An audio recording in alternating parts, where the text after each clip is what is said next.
চৰকাৰী চাকৰিয়ে হওক প্ৰতিটো দিশতে আমি আগুৱাই গলো।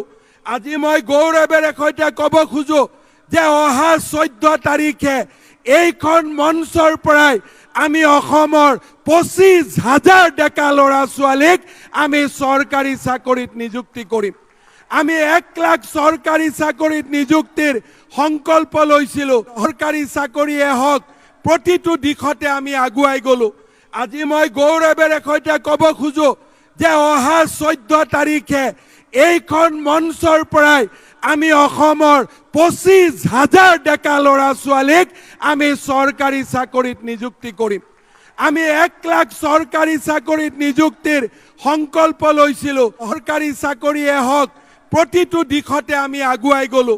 আজি মই গৌৰৱেৰে সৈতে ক'ব খোজো যে অহা 14 তাৰিখে এইখন মঞ্চৰ পৰাই আমি অসমৰ 25,000 ডেকা ল'ৰা ছোৱালীক আমি চৰকাৰী চাকৰিত নিযুক্তি কৰিম। আমি 1 লাখ চৰকাৰী চাকৰিত নিযুক্তিৰ সংকল্প লৈছিলো।